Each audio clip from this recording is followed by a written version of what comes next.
রহমাতুল লিল আলামিন।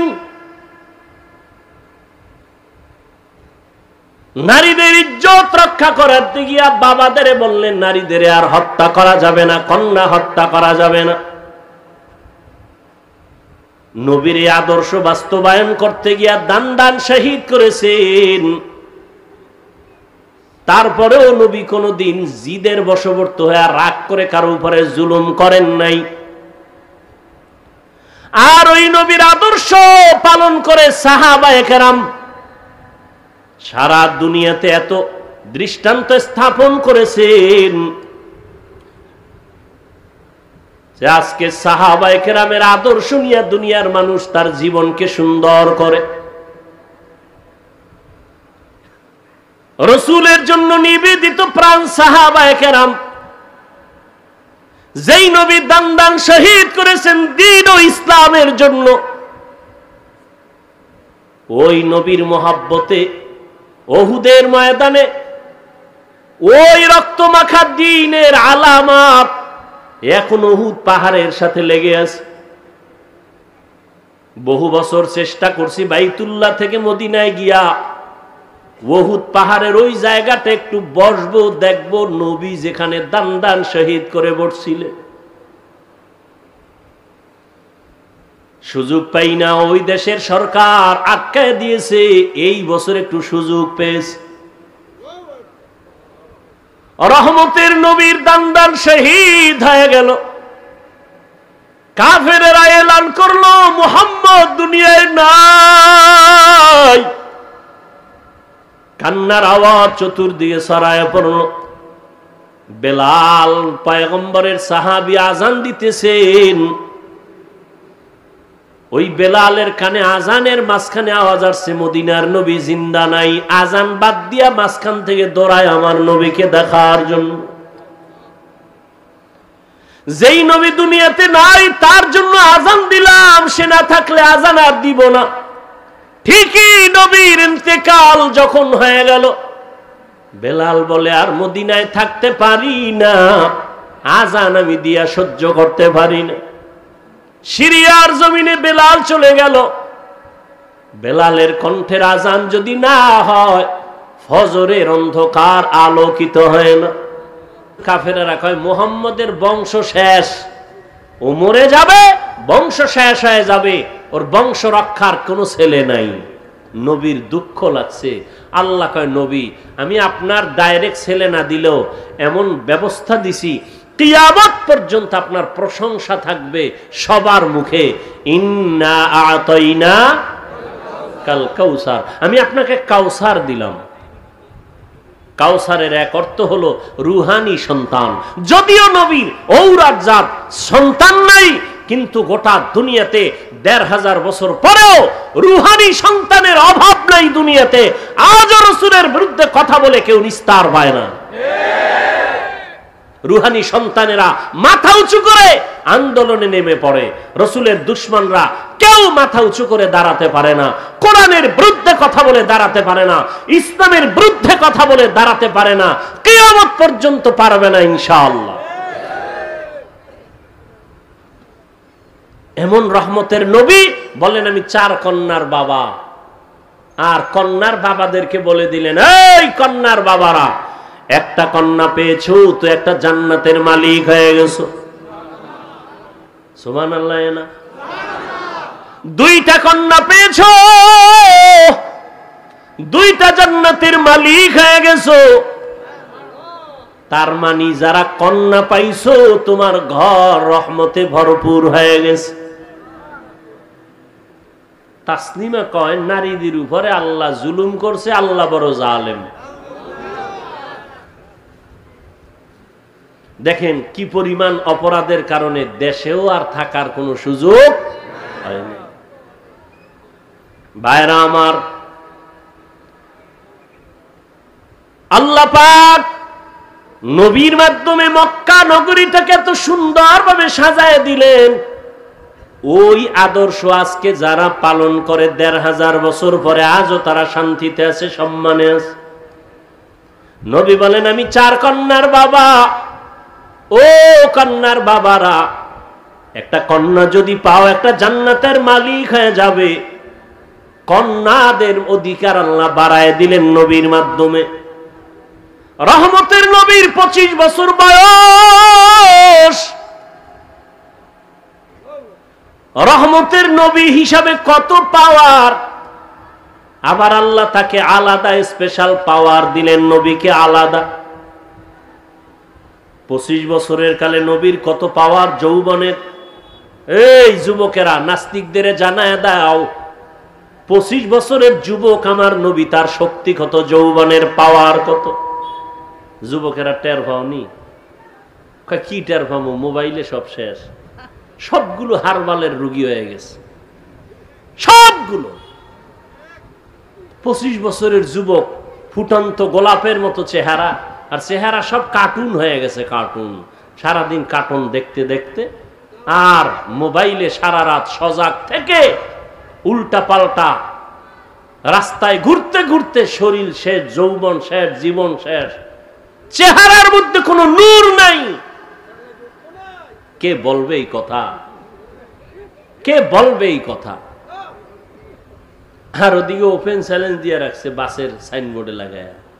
উনি এমন বেহায়া, নির্লজ্জ। মানুষের লজ্জা শরম থাকবে না। রসুল বলেন লা ঈমানা লিমান লা হায়া আলা, যাদের লজ্জা নেই ওদের ঈমান নাই। যুবকরা এগুলো করতেছে, ওদিকে হারবালওয়ালারা সাইনবোর্ড পোস্টার, মেয়েরা ঘুরে ঘুরে ঘুরে ঘুরে হ্যান্ডবিল বিলি করতেছে, লিফলেট বিলি করতেছে, ওপেন চ্যালেঞ্জ, এই সমস্ত বাজে কথা বলে। লজ্জা শরম কই গেল? মোবাইল তো আমরাও চালাই, আর এটা এমন একটা যন্ত্র, এটা ছাড়া চলার উপায় নাই। কিন্তু ভালো দিকটাকে আমরা গ্রহণ করি, খারাপ থেকে দূরে থাকি। এমনিই তো একটা টাচ মোবাইলের দিকে তাকায় থাকলে চেহারার কি ক্ষতি হয়, শরীরের কি ক্ষতি হয়। গুগলে ঢুকো, জীবন বর্তা আকামি করলা, আজকে একটু কিছু তথ্য নাও, তুমি তো ওখান থেকে শিক্ষার বহু কিছু আছে। তুমি যদি চাও মোবাইল থেকে অনেক কিছু শিখতে পারো। বড় বড় বিধর্মীরা মুসলমান হয় কেন? ওরা গবেষণা করতে করতে দেখে আল্লাহর খোঁজ পেয়ে যায়, যেন একজন সৃষ্টিকর্তা আছেই। না হয় এই যে কান্না করি, চোখ থেকে কি পরিমাণ পানি বের হয়, এই পানি কোথায়? হ্যাঁ, এগুলো চিন্তা করার বিষয়। দাড়ি ছিল না, হঠাৎ দাড়ি উঠতেছে, বাড়তেছে, চামড়া কাটো তো ভিতরে এগুলি কি পেঁচানো আছে কিনা, ওটা লাইন মতো বাড়তেছে, কেটে দেখবা কিচ্ছু নাই, অথচ বাড়তেছে। মহিলারটা তো বাড়ে না। তুমি গাভীর থেকে দুধ নাও 20 কেজি, কালকে সকালবেলা গাভীর ওলানটা কেটে দাও, দেখো তো কয় কেজি বের হয়। আর কেজির মেয়া গুল্লি মারেন, এক ফোঁটা আসবে নি। চিন্তা করেন তো। অথচ 20 কেজি দুধ 5 মিনিটে আপনার পাত্র ভরে যায়। আপনি ওলানটা কেটে দেন, এক ফোঁটা দুধ আসবে না। খায় ঘাস, বের হয় সাদা পিওর দুধ। রসুল বলেন দুধ পান করো, গাভীর বরকত। কিতাবে দেখছি দুধ পানের মধ্যে 10টা রোগের ঔষধ আছে। এতটা দামি গাভীর দুধ, অথচ উলান কেটে ফেলবেন, দুধ নাই। আল্লাহর কুদরত। এজন্য আল্লাহ কোরআনে বলেন ওয়াফি আনফুসিকুম আফালা তুবসিরুন, তুমি নিজের মধ্যে তাকাইয়া কি তুমি দেখো না আমি আল্লাহর কুদরত কেমন। মাইকে কথা বলতেছি, বিদ্যুতের চার্জ, ব্যাটারির চার্জ চলে যায়। আর জিব্বা নামের মেশিন দিয়া যে কত কোটি কথা সাপ্লাই দিলাম এই বয়সে, একদিনও তেল লাগলো না, পেট্রোল অকটেন কিছুই লাগলো না। গাল ব্যথা করে, মাথা ব্যথা করে, কপাল ব্যথা করে, চোখ ব্যথা করে, ঠোঁট ব্যথা করে। জিব্বা নামের মেশিন কখনো ব্যথা করে না, করেনি?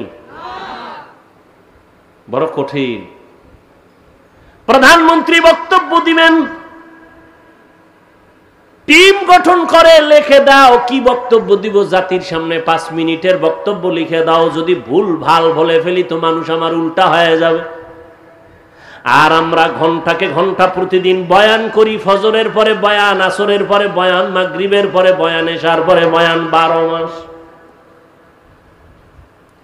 অনবরত কথা ডায়েরিতে লিখে আনি নাই, মুখস্থ করে আসি নাই। কি বয়ান আজকে এই এলাকায় করব তাও মুখস্থ করে আসি নাই।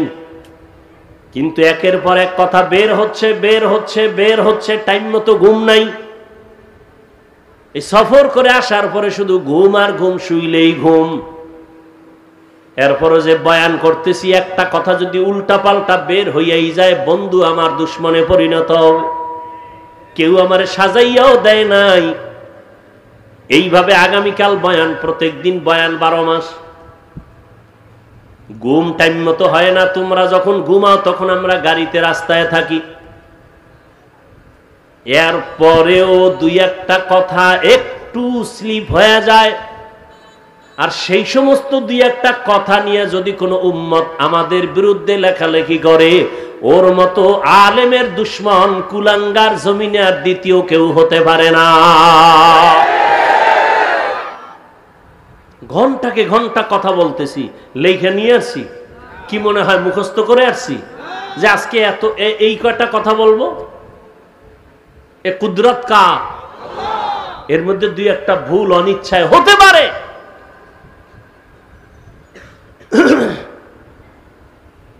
তুমি এইসব বলো না। তুমি এত বড় বুদ্ধিজীবী, লাকুম দিনুকুম ওয়ালিয়া দিন, বুখারীর হাদিস কয়ে আলাইছো।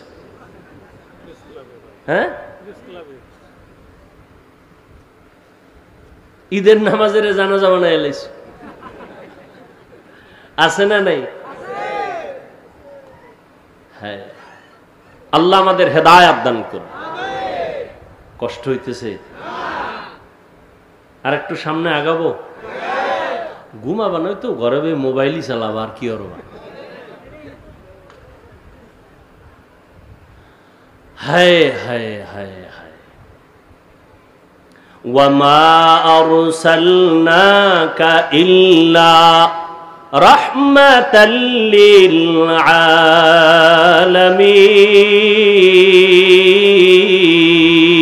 আলামিন।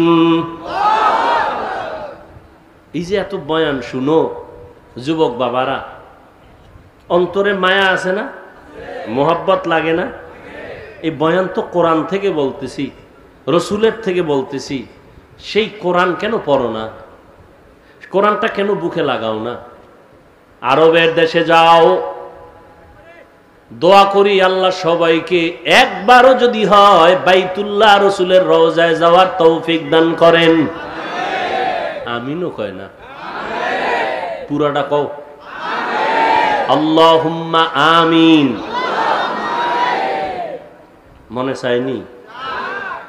মদিনা যাইতে পারলাম না, মদিনা দেখতে পারলাম না, মদিনা যাইতে পারলাম না।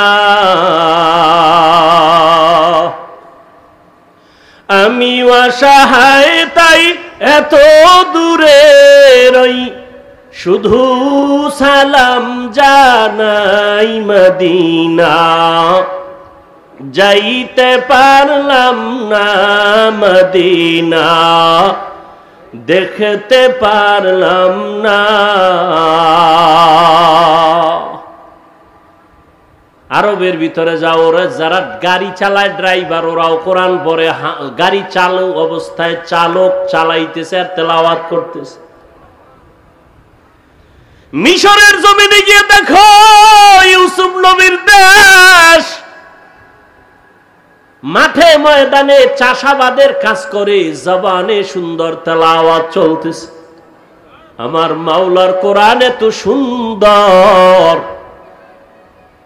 এটা শুনতে যেমন মজা, দেখতেও তেমন মজা, পড়তেও তেমন মজা। কেন বাবা কোরআনটা বুকে লাগাও না? তুমি ইঞ্জিনিয়ার হও, ডাক্তার হও, কোনো বাধা নাই, হও, দোয়া করি, তবে আল্লাহর কোরআনটা সিনায় লাগাইও। আজকে কি তুমি দেখো নাই ভার্সিটির ভিসি নামাজের ইমামতি করে, তেলাওয়াত না শিখলে পারতনি? কথা কও। তুমি ডাক্তার হও, কিন্তু এমন সাহস তুমি রাখো তুমি মুসলমান, তুমি ডাক্তারির চেয়ারে বসিয়াও জানো ইমামতির যোগ্যতা তোমার থাকে। যেখানে যাবে তুমি নামাজ পড়াবে, মধুর তেলাওয়াত শোনাবে, তখন সবার দিল থেকে দোয়া আসবে যে ডাক্তার হইয়াও তেলাওয়াত এত সুন্দর, ইঞ্জিনিয়ার হলেও তার তেলাওয়াত এত সুন্দর। এ যদি ইমামতি করার যোগ্যতা রাখে, জাতি শিখবে আর জানবে যে মুসলমানকে পিছে ফেলার কোনো রাস্তা নাই। তুমি ডাক্তার হও, ইঞ্জিনিয়ার হও, আল্লাহর কোরআন পড়ো, জুমার খুতবা দেওয়ার মতো যোগ্যতা তোমার ভেতরে অর্জন করো, নামাজের ইমামতি করার মতো যোগ্যতা অর্জন করো।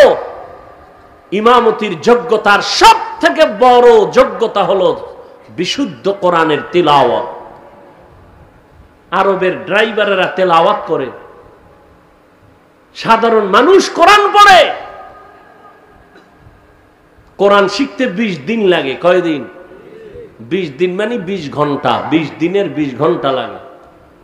মাত্র দৈনিক 1 ঘন্টা টাইম দাও, 20 দিনে কোরআন শিখে ফেলবা ইনশাআল্লাহ। বহু সময় নষ্ট করছো এদিক সেদিক, কোরআন শিখতে 1 ঘন্টা টাইম দাও, ফজরের পরে না হয় এশার পরে, সুযোগ মতো দাও না, দেখবা আল্লাহর প্রতি মায়া, ইবাদতে মায়া বেড়ে যাবে। রহমাতুল লিল আলামিন নারীদের ইজ্জত রক্ষা করতে গিয়া বাবাদের বললেন নারীদের আর হত্যা করা যাবে না, কন্যা হত্যা করা যাবে না। নবীর আদর্শ বাস্তবায়ন করতে গিয়া দান দান শহীদ করেছেন। তারপরেও নবী কোনদিন জিদের বশবর্তী হয়ে রাগ করে কারো উপরে জুলুম করেন নাই। আর ওই নবীর আদর্শ পালন করে সাহাবায়ে কেরাম সারা দুনিয়াতে এত দৃষ্টান্ত স্থাপন করেছেন যে আজকে সাহাবায়ে কেরামের আদর্শ নিয়ে দুনিয়ার মানুষ তার জীবনকে সুন্দর করে। রাসূলের জন্য নিবেদিত প্রাণ সাহাবায়ে কেরাম, যেই নবী দান দান শহীদ করেছেন দ্বীন ও ইসলামের জন্য,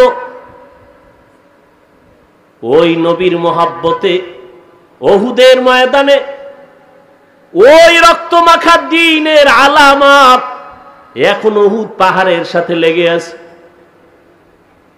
বহু বছর চেষ্টা করছি বাইতুল্লাহ থেকে মদিনায় গিয়া উহুদ পাহাড়ের ওই জায়গাটা একটু বসবো, দেখবো নবী যেখানে দান দান শহীদ করে বসছিলেন। সুযোগ পাই না, ওই দেশের সরকার আটকায় দিয়েছে।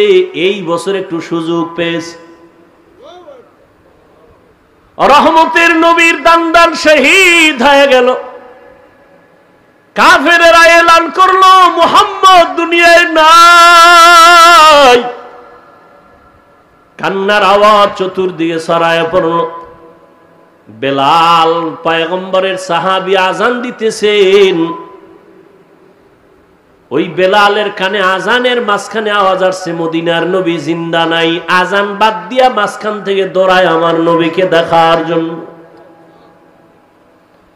যেই নবী দুনিয়াতে নাই তার জন্য আজান দিলাম, সে না থাকলে আজান আর দিব না। ঠিকই নবীর ইন্তেকাল যখন হয়ে গেল, বেলাল বলে আর মদিনায় থাকতে পারি না, আজান আমি দিয়া সহ্য করতে পারি না। সিরিয়ার জমিনে বেলাল চলে গেল। বেলালের কণ্ঠের আজান যদি না হয়, ফজরের অন্ধকার আলোকিত হয় না। যদিও 10 জন সাহাবা